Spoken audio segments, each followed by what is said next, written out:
வணக்கம். இன்றைய முக்கிய செய்திகள். தேர்தல் பரப்புரையை நிறைவு செய்த ஜோஸ் சார்லஸ் மார்டின் திருச்செந்தூரில் சுவாமி தரிசனம் செய்தார். தமிழ்நாடு மற்றும் புதுச்சேரி சட்டமன்ற தேர்தல் பரப்புரையை நிறைவு செய்த லட்சிய ஜனநாயக கட்சியின் தலைவர் ஜோஸ் சார்லஸ் மார்டின் திருச்செந்தூர் அருள்மிகு ஸ்ரீ சுப்பிரமணிய சுவாமி திருக்கோவிலில் இன்று சுவாமி தரிசனம் செய்தார். முன்னதாக திருச்செந்தூரில் உள்ள புகழ்பெற்ற நாழிக்கிணறு மற்றும் கடற்கரையில் உள்ள திருச்செந்தூர் கடலில் புனித நீராடிய அவர் பின்னர் கோவிலுக்கு சென்று முருகப்பெருமானை பக்தியுடன் வழிபட்டார். தேர்தல் பரப்புரையை வெற்றிகரமாக நிறைவு செய்ததைத் தொடர்ந்து மக்கள் நலன் மற்றும் மாநில முன்னேற்றத்திற்காக பிரார்த்தனை செய்தார். தமிழக மற்றும் மேற்கு வங்க தேர்தலை முன்னிட்டு புதுச்சேரியில் பணிபுரியும் தமிழக மேற்கு வங்க வாக்காளர்களுக்கு நாளை ஊதியத்துடன் விடுமுறை அளிக்க வேண்டும் என்று புதுச்சேரி தலைமை தேர்தல் அதிகாரி உத்தரவு பிறப்பித்துள்ளார்.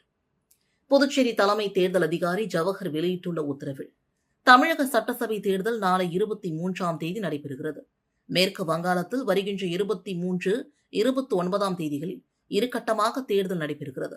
மக்கள் பிரதிநிதித்துவ சட்டப்படி வாக்களிக்கும் உரிமை உள்ள ஊழியர்கள் வாக்களிக்க செல்ல தேர்தல் நாளன்று சம்பளத்துடன் கூடிய விடுமுறை வழங்க வேண்டும். இந்த விதி கட்டாயமானது. அரசு துறை, தனியார் நிறுவனங்கள், கடைகள், வர்த்தகம், தொழிற்சாலைகள் உட்பட அனைத்து வகை நிறுவனங்களுக்கும் இந்த சட்ட விதி பொருந்தும். இந்த விடுமுறைக்காக சம்பளத்தில் குறைப்பு செய்யக்கூடாது. இந்த விதி மீறும் நிறுவன உரிமையாளர்கள் மீது சட்ட நடவடிக்கை எடுக்கப்படும். எனவே புதுவை மாநிலத்தில் செயல்படும் அனைத்து நிறுவனங்களும் தமிழ்நாடு மேற்கு வங்க வாக்காளர்களாக பதிவு செய்யப்பட்ட ஊழியர்கள் தங்கள் தொகுதிக்கு சென்று வாக்களிக்க ஏதுவாக தேர்தல் நாளில் சம்பளத்துடன் விடுமுறை அறிவிக்க வேண்டும் என்று அறிவுறுத்தப்படுகின்றன. கல்வி நிறுவனங்களும் இந்த சட்ட விதியை பின்பற்ற வேண்டும் என்று குறிப்பிடப்பட்டுள்ளது. புதுச்சேரியில் அக்னி நட்சத்திரம் தூங்குவதற்கு முன்பே 95.2 டிகிரி வெயில் அடித்ததால் மக்கள் கடும் அவதியடைந்து வருகின்றனர். சுற்றுலா தலத்திற்கு முக்கியத்துவம் வாய்ந்த புதுச்சேரி நகரில் நாளுக்கு நாள் வெயிலின் தாக்கம் அதிகரித்து வருகிறது. சுட்டெரிக்கும் வெயிலின் தாக்கத்தால் பகல் நேரத்தில் பொதுமக்கள் வெளியே செல்ல முடியாமல் வீட்டிலேயே முடங்கி வருகின்றனர். வழக்கமாக அக்னி நட்சத்திரம் துவங்கினால்தான் கோடை வெயிலின் தாக்கம் நாளுக்கு நாள் உயர்ந்து பகலில் வெயில் சுட்டெரிக்கும். அக்னி தூங்குவதற்கு முன்பாகவே கடந்த சில தினங்களாக புதுச்சேரியில் வெயிலின் தாக்கம் படிப்படியாக அதிகரித்து வருகிறது. அதிகபட்சமாக கடந்த 10ஆம் தேதி 95 டிகிரி வெயில் பதிவானது. அந்த வெப்பத்தையும் தாண்டி நேற்று 95.2 டிகிரி வெயில் அடித்தது. இதனால் பொதுமக்கள் பகல் நேரங்களில் வெளியே செல்வதை தவிர்த்தனர். அதையும் மீறி அவசர தேவைகளுக்காக வெளியே சென்றவர்கள் தலையில் துணியை போட்டு மூடிக்கொண்டு வாகனங்களில் செல்வோர் தலைக்கவசம் அணிந்தும் பயணித்தனர். வெயிலின் தாக்கத்தால் புதுச்சேரி நகரில் பல சாலைகள் வாகன போக்குவரத்து இன்றி வெறிச்சோடி காணப்பட்டது. புதுச்சேரி பாரதிதாசன் மகளிர் அரசு கல்லூரியின் 58வது விளையாட்டு விழா கல்லூரியின் வளாகத்தில் நடைபெற்றது. மாணவிகளிடையே விளையாட்டு ஆர்வத்தை ஊக்குவிக்கும் வகையில் ஆண்டுதோறும் நடத்தப்படும் இந்த விளையாட்டு விழா நேற்று கல்லூரி மைதானத்தில் நடைபெற்றது. விழாவிற்கு பாரதிதாசன் மகளிர் கல்லூரியின் முதல்வர் மதிவாணன் தலைமை தாங்கினார். கல்லூரியின் உடற்கல்வி இயக்குநர் தனலட்சுமி 2025-26ஆம் கல்வியாண்டில் கல்லூரி மாணவிகள் பல்வேறு விளையாட்டுப் போட்டிகளில் பங்கேற்று வெற்றி பெற்ற சாதனைகளை குறித்து விளையாட்டு ஆண்டறிக்கையை வாசித்தார். கல்லூரியின் IQAC ஒருங்கிணைப்பாளர் ஜாகுல் ஹமீத் வாழ்த்தினார். புதுச்சேரி பல்கலைக்கழகத்தின் மானுடவியல் துறை டீன் மற்றும் பெண்கள் பிரிவின் தலைவர் வசந்தி சிறப்பு விருந்தினராக கலந்து கொண்டார். நிகழ்ச்சியில் தடகளம் மற்றும் பல்வேறு விளையாட்டுப் போட்டிகளில் வெற்றி பெற்ற மாணவிகளுக்கு சான்றிதழ்கள் மற்றும் பதக்கங்கள் வழங்கப்பட்டன. விழாவில் கல்லூரியின் அனைத்து துறை தலைவர்கள், பேராசிரியர்கள், மாணவிகள் கலந்து கொண்டனர். நிகழ்ச்சியின் ஏற்பாடுகளை கல்லூரியின் பேராசிரியர்கள், ஊழியர்கள் மற்றும் மாணவிகள் செய்திருந்தனர். பிள்ளையார்குப்பம் அருள்மிகு ஸ்ரீ கூத்தாண்டவர் கோவிலில் கிராம மக்கள் கொடியேற்றம் மற்றும் காப்பு கட்டுதல் நிகழ்ச்சி நடைபெற்றது. புதுச்சேரி மாநிலத்தில் மிகவும் பிரசித்தி பெற்ற பரிகார ஸ்தலமாக விளங்கும் பிள்ளையார்குப்பம் அருள்மிகு ஸ்ரீ கூத்தாண்டவர் திருக்கோவிலில் கும்பாபிஷேக விழா கடந்த மார்ச் மாதம் 8ஆம் தேதி வெகு சிறப்பான முறையில் நடைபெற்றது. இதனைத் தொடர்ந்து அருள்மிகு ஸ்ரீ கூத்தாண்டவர் சுவாமி திருக்கோவில் திருவிழாவினை முன்னிட்டு கடந்த 16ஆம் தேதி செட்டியார் மரபினர் கொடியேற்றம் நிகழ்ச்சி நடைபெற்றது. இதனைத் தொடர்ந்து நேற்று முக்கிய நிகழ்வாக கிராம மக்கள் கொடியேற்றம் நிகழ்ச்சி நடைபெற்றது. இதில் பக்தர்கள் திரளாக கலந்து கொண்டு சுவாமி தரிசனம் செய்தனர். இதனைத் தொடர்ந்து கோவிலுக்கு அருகாமையில் அமைந்துள்ள சங்கராபரணி ஆற்றங்கரை பகுதியில் காத்தவராயன் சுவாமிக்கு படையிலிட்டு பக்தர்களுக்கு காப்பு கட்டுதல் நிகழ்ச்சி நடைபெற்றது. கொடியேற்ற நிகழ்வின் விரதத்தை தொடங்க பக்தர்கள் காப்பு கட்டிக் கொண்டனர். இதில் சுற்றுவட்டார பகுதியை சார்ந்த திரளான பக்தர்கள் கலந்து கொண்டு சுவாமி தரிசனம் செய்தனர். குழந்தைகளிடம் டைப் 1 நீரிழிவு நோய் அதிகரித்து வருவதாக ஜிப்மர் மருத்துவ நிர்வாகம் எச்சரித்துள்ளது. ஜிப்மரின் குழந்தை மருத்துவத்துறை டைப் 1 நீரிழிவு கொண்ட குழந்தைகள் மற்றும் பராமரிப்பாளர்களுக்கான சிறப்பு விழிப்புணர்வு மற்றும் சுகாதார கல்வி நிகழ்ச்சி அண்மையில் நடைபெற்றது. இதில் வயது வந்தவர்களில் பொதுவாக காணப்படும் டைப் 2 நீரிழிவிலிருந்து மாறுபட்டு டைப் 1 நீரிழிவு என்பது உடலின் நோய் எதிர்ப்பு அமைப்பு இன்சுலின் உற்பத்தியை முழுமையாக பாதிக்கும் ஒரு தன்னைத்தானே தாக்கும் நோயாகும்.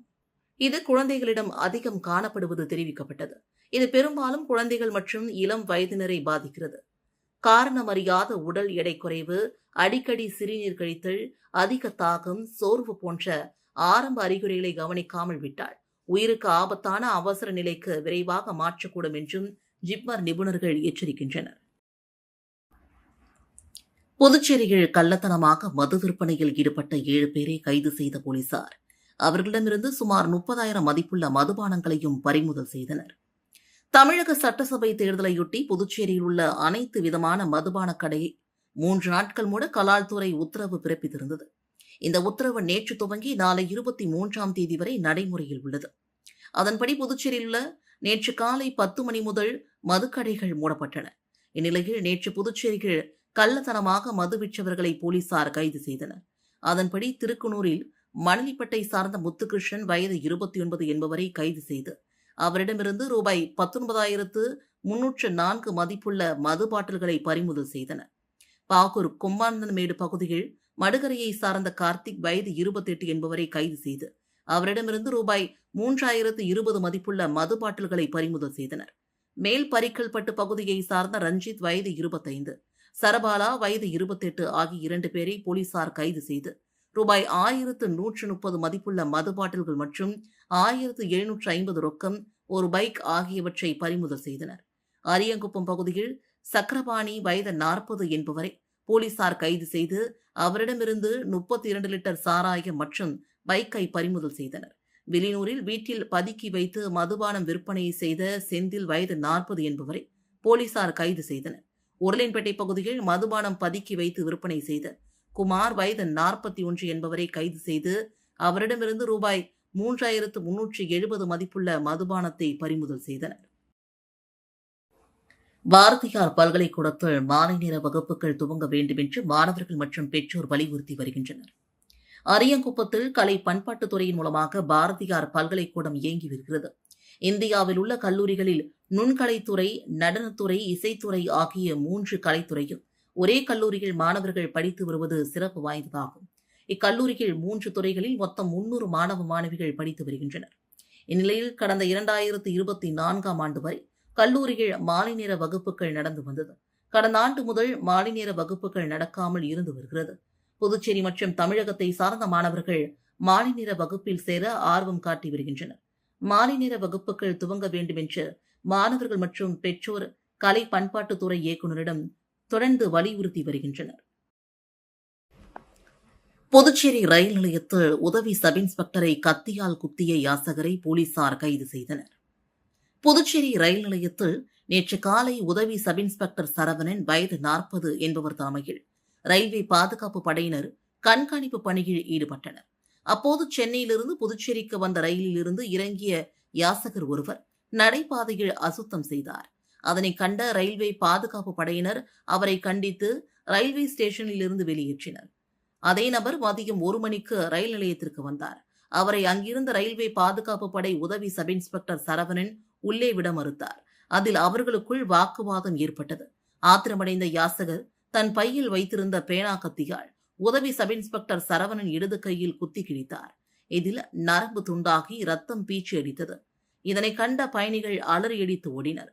உடன் அங்கிருந்த சக ரயில்வே பாதுகாப்பு படையினர் ஓடி வந்து தப்பி ஓட முயன்ற யாசகரை மடக்கி பிடித்து ஒதியஞ்சாலை போலீசில் ஒப்படைத்தனர். மேலும் ரத்த வெள்ளத்தில் துடித்துக் கொண்டிருந்த உதவி சப் இன்ஸ்பெக்டர் சரவணனை மீட்டு புதுச்சேரி அரசு மருத்துவமனையில் அனுமதித்தனர். பிடிப்பட்ட யாசகரை ஒதியஞ்சாலை இன்ஸ்பெக்டர் செந்தில்குமார் மற்றும் போலீசார் விசாரணை மேற்கொண்டனர். அவர் தஞ்சாவூரை சார்ந்த தண்டபாணி மகன் மணிகண்டன் வயது 46 என்பதும் யாசகரான இவர் நேற்று காலை விழுப்புரத்திலிருந்து ரயிலில் புதுச்சேரிக்கு வந்ததும் தெரிய வந்தது. இதன் அடிப்படையில் போலீசார் வழக்கு பதிந்து மணிகண்டனை கைது செய்து கோர்ட்டில் ஆஜர்படுத்தி சிறையில் அடைத்தனர். போக்குவரத்து துறையின் PY01 DG வரிசையில் உள்ள ஃபேன்சி எண்களுக்கான ஏலம் வருகின்ற 27ஆம் தேதி நடைபெறுகிறது. இதுகுறித்து போக்குவரத்து ஆணையர் விடுத்துள்ள செய்திக்குறிப்பில், புதுச்சேரி போக்குவரத்து துறையின் PY01 DG வரிசையில் உள்ள எண்களை இணையதளத்தில் வருகின்ற 22ஆம் தேதி காலை 11 மணி முதல் மாலை 4:30 மணி வரை ஏலம் விட இருக்கிறது. ஏலத்தில் பங்கு பெறுவதற்கு தேவையான பெயர் மற்றும் கடவு சொல்லை இணையதளத்தில் நியூ பப்ளிக் யூசர் மூலமாக இன்று 22ஆம் தேதி முதல் 26ஆம் தேதி வரை பதிவு செய்து கொள்ளலாம். இவ்வாறு பதிவு செய்தவர்கள் மட்டுமே 27ஆம் தேதி நடக்கும் ஏலத்தில் பங்கு பெறலாம். அதற்கான வழிமுறைகள் மற்றும் ஏல நிபந்தனைகளை இன்று 22ஆம் தேதி முதல் இணையதள முகவரிகள் பார்த்தும் பதிவிறக்கம் செய்து கொள்ளலாம் என்றும் குறிப்பிடப்பட்டுள்ளது. புதுச்சேரியில் 3 பேர் சைபர் மோசடி கும்பலிடம் 1.58 லட்சம் இழந்திருக்கின்றனர். புதுச்சேரி பெரிய காலாப்பட்டை சார்ந்த பெண்ணை தொடர்பு கொண்ட மர்ம நபர் வீட்டில் இருந்தபடி பகுதி நேர வேலையாக ஆன்லைன் வர்த்தகத்தில் முதலீடு செய்து அதிக பணம் சம்பாதிக்கலாம் என்று கூறியுள்ளார். இதை நம்பிய பெண் மர்ம நபர் தெரிவித்த ஆன்லைன் வர்த்தகத்தில் பல்வேறு தவணைகளாக ரூபாய் 90,000 முதலீடு செய்தார். பின் அதன் மூலமாக வந்த லாபத்தை எடுக்க முயன்ற போது முடியவில்லை. அதேபோல புதுச்சேரியை சார்ந்தவர் 50,000, புதுச்சேரியை சார்ந்த பெண் போலி ஆன்லைன் வர்த்தகத்தில் 18,446 என 3 பேர் மோசடி கும்பலிடம் ரூபாய் 1,58,446 இழந்திருக்கிறார்கள். இதுகுறித்த புகார்களின் அடிப்படையில் புதுச்சேரி சைபர் கிரைம் போலீசார் வழக்கு பதிந்து விசாரித்து வருகின்றனர். இத்துடன் செய்திகள் நிறைவடைந்தன. வணக்கம்.